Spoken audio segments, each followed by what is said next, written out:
Attack on Titan Season 4 Part 1 has finished, which I'm sure is sad for most of us, that we'll have to wait until winter 2022 to see the invasion of Paradise Island. Another Clash of the Titans, which, I mean, it's really just Eren versus like every other Titan except Zeke, but...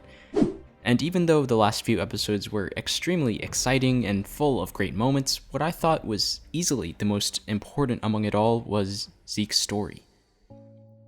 How more so than most, if not all of the other characters in Attack on Titan, since the very start, since he was only a pea-sized kid, Zeke has been burdened with the knowledge of both Eldians and Marleyans, as well as carrying that burden on his shoulders as an inheritor of royal blood.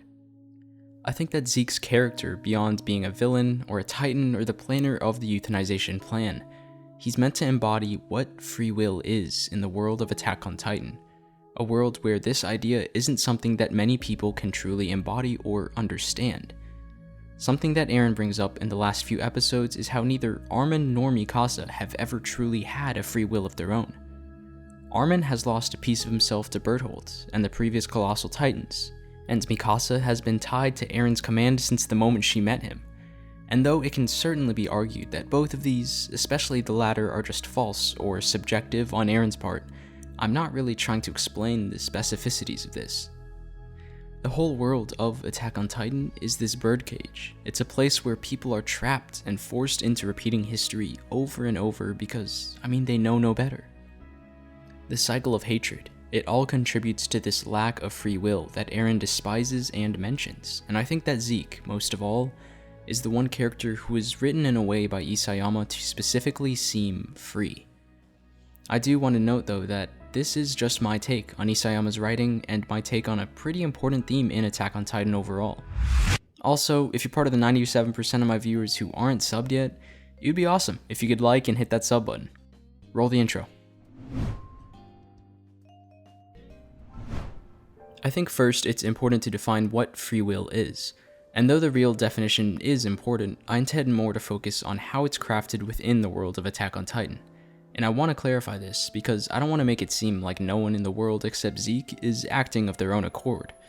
But instead, look at how Isayama has made these characters on a macro scale embody history repeating itself, and how they were written to demonstrate the difficulty in becoming truly free of that birdcage. Anyway, free will is the power of acting without the constraint of necessity or fate, the latter of which I think is far more relevant in Attack on Titan. Fate. Destiny. From the start, this has been a vital conflict in Attack on Titan. Will mankind accept their fate and resign themselves to the walls? Will they let the enemy come to them, or will they take it into their own hands and fight the Titans that surround them, take the offensive, and finally retake what is theirs? Throughout Seasons 1 and 2, we essentially saw our main cast let the enemy come to them, always. Annie invaded in Season 1, Reiner and Bertholdt in Season 2, It wasn't really until Season 3 that we began to see the idea of proactivity and, by extent, free will, and the initiative to act before something happens instead of waiting to respond to it. Which is a way that they were growing out of that fatalistic mindset. The scouts put their complex plan into motion to remove the corrupt government, and in Part 2 made an organized and voluntary effort to take back Shiganshina, finally. We see the reversal of roles here, where Marley and Reiner and Bertholdt went from being the aggressors to being the aggressed. They were the ones who were pushed back now. Which does seem like free will, like our characters on a macro scale are moving forward. But then our horizons rapidly expand with the reveal from the basement and onset of Season 4, where we realize that this cycle of going from being the victim to the aggressor and back and forth is not new or free at all, but something that has been seen repeated over and over in humanity throughout history. The cycle of hatred. And this loop is what Eren wants to break, why he so forcefully imposes the notion that he is free to Mikasa and Armin. Because he believes and knows that everyone else is inevitably succumbing to the faults of humanity. The traits we have inherited from our ancestors, whether it's blood relations like Mikasa or the memories of predecessors like Armin. And so, while yes, I suppose Eren is similarly free to Zeke at this point, there's one small difference that I think makes Zeke's freedom so much more dynamic and tragic in a way. It's that Zeke has always known this. And let me explain this a bit further. Zeke was raised with the knowledge of both truths, of Marleyans and Eldians. He would learn lessons from his grandfather about these tales of libel against Eldians, and return to his father later that day to learn the real history. He grew up fully aware of the undeserving suffering of Eldians and Titan shifters. It's something that so many characters who grew up in Marley, like Gabby, aren't aware of. They're so brainwashed into the Marleyan system, somehow believing that they themselves are devils. Likewise, the Islanders were born and bred solely on the idea of self-defense, of survival, literally brainwashed this time by the king within the walls, and weren't aware at all of the history of the world. In the broader sense of things, when you look at it, no one is wholly unbiased, and I think that this is the key in defining whether you have free will, if you can defy fate and the path that it set you on. Kids in Marley are indoctrinated into the Marleyan way of thinking.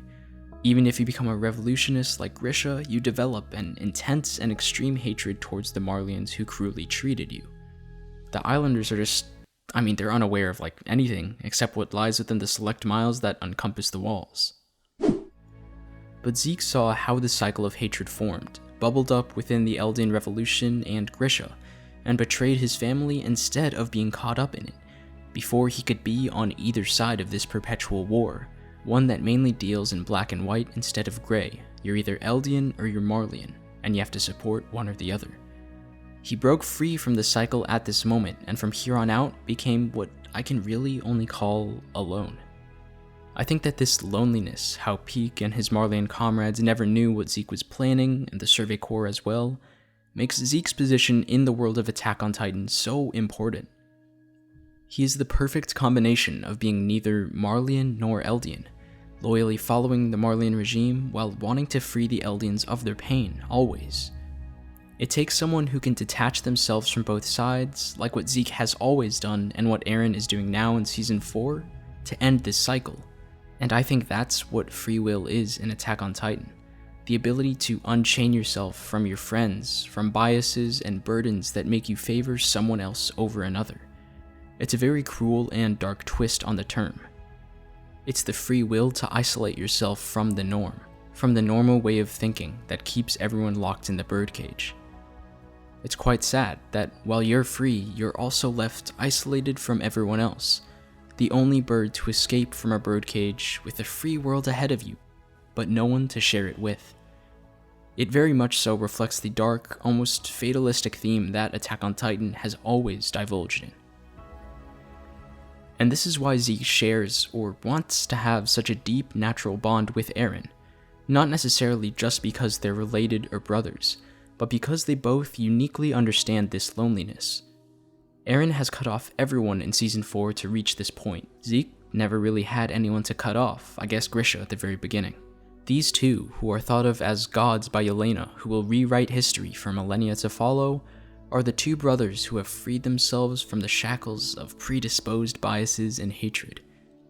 Zeke holds on to Eren because Eren is the one person who not only could understand his plan fully, but who Zeke is and why he's done what he has. But you also have to wonder, why is euthanization the best option? What has blossomed from Zeke's free will and individual purpose that led to this idea? It's the burden he has endured his entire life with, the burden of knowledge that led him to the euthanization plan. This is the other big difference, that blissful ignorance that most people in Attack on Titan grew up knowing, or not knowing, I guess. Granted, living in fear of Titans isn't really blissful per se, but compared to the genocide and war and racism lying in wait once they escape the island, I would honestly say it's a little bit better. Many of the Eldians who live in Marley are blissfully ignorant of what they could become, resigning themselves to being akin to slaves and trash to Marleyans instead of realizing that they're humans. But of course, with Zeke's childhood and everything, he didn't ever get this bliss that both Islanders and Eldians in Marley got, this inner peace. And I think this is why Zeke came to resent the idea of life itself, because he knows what life is really like without that cloud of ignorance and how cruel it can really be. The kind that forces you to betray your parents, the kind that makes you want to commit mass genocide against your race just to make it all go away. The kind of life that makes you betray all of your allies and have your own plan, and walk a path of loneliness just for the sake of peace. I think it's funny that the two characters who are seemingly free, who should have escaped the cycle of violence, are both on a mission of mass genocide, of even more violence. That the best option for everyone is to let the Eldians die with this generation, slowly and peacefully, knowing that the pain will be gone soon. The pain of life itself within the world of Attack on Titan. What do you think? Did the last couple episodes make you like Zeke, even root for the euthanization plan? I know he's a much more interesting character to me now, and almost tragic in a way. Let me know what you think in the comments down below. As always, this has been the Anime Culture Corner. I hope you enjoyed the video. Don't forget to like and subscribe for future in-depth show, manga, and character analyses.